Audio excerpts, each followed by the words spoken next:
Hello everyone, this is Sanjana, dietitian. నేను Freedom from డయాబెటీస్లో diet ఎక్స్పర్ట్గా వర్క్ చేస్తున్నాను. ఈరోజు మనం ఉమెన్ హెల్త్ గురించి మాట్లాడుకుందాం. సో కామన్గా ఏంటంటే చాలామంది మహిళలకి ఈ న్యూట్రిషనల్ ఇష్యూస్ కానీ హెల్త్ ఇష్యూస్ చాలా వస్తూ ఉంటాయి. సో మెయిన్ ప్రాబ్లం ఏంటంటే వాళ్ళ టైం ఇవ్వకపోవడం కానీ అండ్ హెల్త్ ఇష్యూస్ని ఎక్కువగా పట్టించుకోకపోవడం లాంటివి జరుగుతూ ఉంటాయి. సో ఈ హెల్త్ ఇష్యూస్ మనకి ఫీమేల్స్లో కామన్గా, ఉమెన్లో కామన్గా ఉండే హెల్త్ ఇష్యూస్, దాన్ని ఎలా ఓవర్కమ్ చేయాలనేసి మనం ఇప్పుడు మాట్లాడుకుందాం.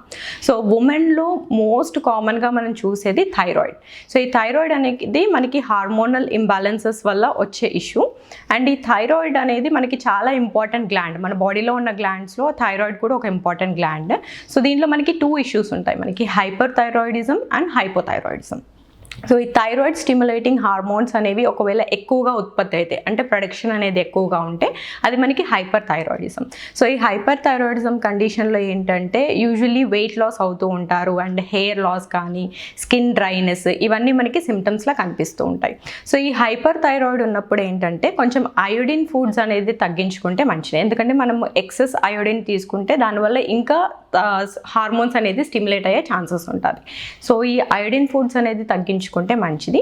మనకి అయోడిన్ ఫుడ్స్ అనేది ఎక్కువగా సీ ఫుడ్, మనకి ఫిష్లో కానీ అండ్ వేరే సీ ఫుడ్స్లో కానీ అండ్ పాల పదార్థాలు, చీజ్ అండ్ మోస్ట్లీ ఏంటంటే అయోడైజ్ సాల్ట్. సో వీటిలో మనకి అయోడిన్ కంటెంట్స్ అనేది ఎక్కువ ఉంటుంది కాబట్టి ఈ హైపర్ థైరాయిడ్ ఉన్న వాళ్ళు ఈ అయోడిన్ ఫుడ్స్ అనేది తగ్గించుకుంటే మంచిది.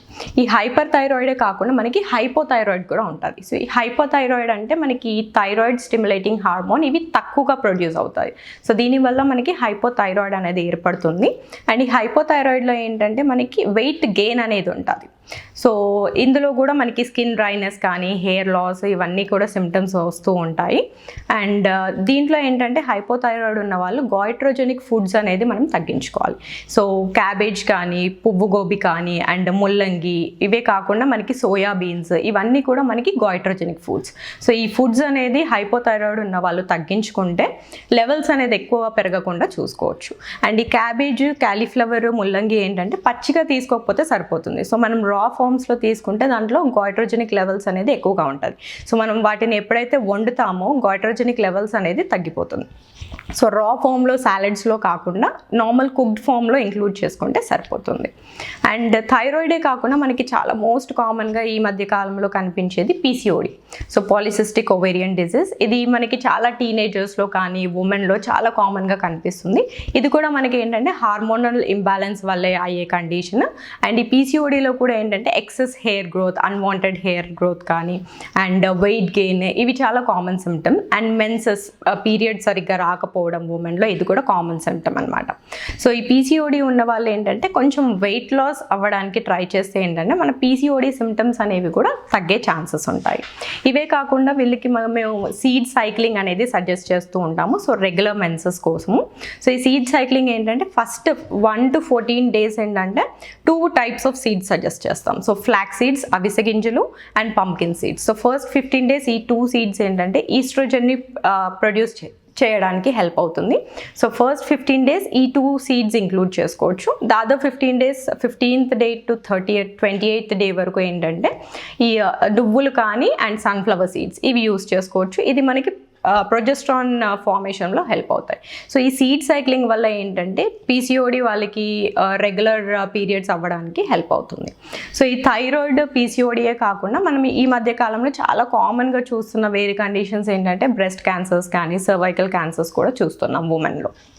సో ఇవేంటంటే యూజువలీ ఏదైనా ఫ్యామిలీ హిస్టరీ ఉన్నప్పుడు కానీ, లేదు అంటే వాళ్ళ అన్హెల్దీ ఫుడ్ హ్యాబిట్స్ వల్ల కానీ, ఫిజికల్ యాక్టివిటీ లేకపోవడము అండ్ ఓవర్ వెయిట్ కానీ ఒబీస్ కానీ ఉండడం వల్ల కూడా మనకి క్యాన్సర్స్ అనేవి వచ్చే ఛాన్సెస్ ఉంటాయి. సో ఎక్కువ శాతం హెల్దీ ఫుడ్ తీసుకోవడానికి అండ్ కొంచెం ఫిజికల్ యాక్టివిటీ, అట్లీస్ట్ కొంచెం వాకింగ్ కానీ, యోగా, ప్రాణాయామం ఇట్లాంటి కామన్ ఎక్సర్సైజెస్ చేసుకోవడము అండ్ హెల్దీ ఫుడ్ తీసుకోవడం వల్ల వీటిని కొంతవరకు మనం ప్రివెంట్ చేసుకోవచ్చు. అండ్ ఇవే కాకుండా మనకి మోస్ట్ కామన్ ఇంకా ఏం చూస్తామంటే అనీమియా. రక్తహీనత. సో దీంట్లో ఏంటంటే వాళ్ళకి మోస్ట్ ఆఫ్ ద టైం ఉమెన్స్లో మనకి హిమోగ్లోబిన్ లెవెల్స్ అనేది తక్కువగా ఉంటాయి. సో వీటికి ఏంటంటే మనం good amount of iron foods కానీ అండ్ B12 ఫుడ్స్ అనేది తీసుకుంటే హిమోగ్లోబిన్ ఇంప్రూవ్ అవ్వడానికి మనకి హెల్ప్ అవుతుంది, రక్తం పెరగడానికి.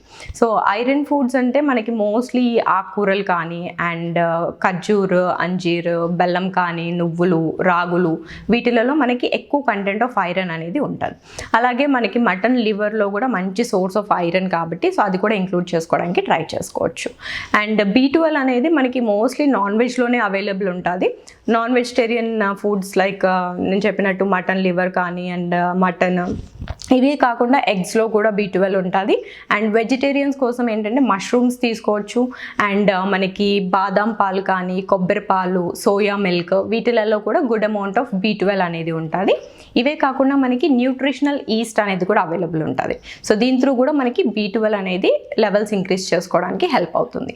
అండ్ ఈ ఐరన్ అండ్ B12 తీసుకోవడమే కాకుండా వైటమిన్ C అనేది తీసుకుంటే మనకి ఐరన్ అబ్జార్ప్షన్లో హెల్ప్ అవుతుంది. సో ఈ వైటమిన్ C వచ్చేసి మనకి చాలా ఈజీగా అవైలబుల్ అయ్యేది సిట్రస్ ఫ్రూట్స్, అంటే మనకి నిమ్మకాయ కానీ లేదా ఆరెంజ్ కానీ, మోసంబి, ఇవే కాకుండా బెర్రీస్లో కూడా స్ట్రాబెర్రీస్ కానీ, బ్లూబెర్రీస్, క్రాన్బెర్రీస్, ఈ బెర్రీస్లో కూడా మనకి good amount of vitamin C. And జామకాయలో కూడా మనకి వైటమిన్ C అనేది ఉంటుంది. సో ఈ వైటమిన్ C ఫుడ్స్ అనేది తీసుకుంటే కొంచెం ఈ ఐరన్ అబ్జార్ప్షన్లో మనకి హెల్ప్ అవుతుంది. అండ్ మొరింగా, ఈ మునగాకులో కూడా మంచి అమౌంట్ ఆఫ్ మనకి న్యూట్రియంట్స్ అనేవి ఉంటాయి. దాంట్లో వైటమిన్ A కానీ, vitamin C, iron and calcium ఇవన్నీ కూడా ఉంటాయి. సో ఈ మునగాకు కూడా మనం ఇంక్లూడ్ చేసుకోవచ్చు. ఇది మనకి పౌడర్ ఫామ్లో కూడా అవైలబుల్ ఉంటుంది. సో దాన్ని మీరు వాటర్లో మిక్స్ చేసేసి కూడా తీసుకోవచ్చు. ఒక 2 teaspoons of powder in 250 ml of water include చేసుకుంటే దాని వల్ల కూడా మనకి ఐరన్ లెవెల్స్ కానీ, కాల్షియం లెవెల్స్ కానీ ఇంక్రీజ్ అవ్వడానికి హెల్ప్ అవుతుంది. అలాగే నువ్వులు కూడా మంచి source of calcium and iron. So ఇవి కూడా ఇంక్లూడ్ చేసుకోవడానికి ట్రై చేసుకోవచ్చు. అండ్ ఈ అనీమియా కాకుండా మళ్ళీ ఇంకా మనకి కామన్గా కనిపించేది ఏంటంటే calcium and vitamin D deficiency అనమాట. సో ఒక ఏజ్ వచ్చాక ఆఫ్టర్ 40 years ప్రతి ఒక్క ఉమెన్ ఫేస్ చేసే ఇష్యూ ఇది, calcium deficiency and vitamin D deficiency. So మంచి amount of calcium foods and vitamin D foods అనేది తీసుకుంటే ఈ లెవెల్స్ కూడా మనకి ఇంక్రీజ్ చేసుకోవచ్చు. సో కాల్షియం ఫుడ్స్ అంటే మనకి మోస్ట్లీ పాలు, పాల పదార్థాలు వీటిలోనే ఉంటుంది. అవే కాకుండా నేను చెప్పినట్టు నువ్వులు కానీ అండ్ మునగాకు, వీటిలలో కూడా గుడ్ అమౌంట్ ఆఫ్ కాల్షియం అనేది వస్తుంది. అండ్ రాగులలో కూడా మనకి కాల్షియం అనేది వస్తుంది. సో ఈ కాల్షియం ఫుడ్స్ అనేది ఇంక్లూడ్ చేసుకుంటే మంచిది. అలాగే వైటమిన్ D మనకి బెస్ట్ సోర్స్ ఏంటంటే సన్లైట్. సో అట్లీస్ట్ ఒక రోజులో ఒక 10 to 15 minutes టైం అన్నా మనకి ఎండలో ఎక్స్పోజ్ చేసుకుంటే, ఎండలో కూర్చుంటే మనకి good amount of vitamin D అనేది వస్తుంది. ఇదే కాకుండా మనకి ఫుడ్స్లో ఏంటంటే ఈ పాలు, పాల పదార్థాలు, నాన్ వెజ్, మష్రూమ్స్, వీటిలో కూడా కొంత అమౌంట్ ఆఫ్ వైటమిన్ D ఉంటుంది. కాకపోతే బెస్ట్ సోర్స్ మనకి సన్లైట్ కాబట్టి అట్లీస్ట్ ఒక 15 minutes సన్లైట్లో కూర్చుంటే మంచిది.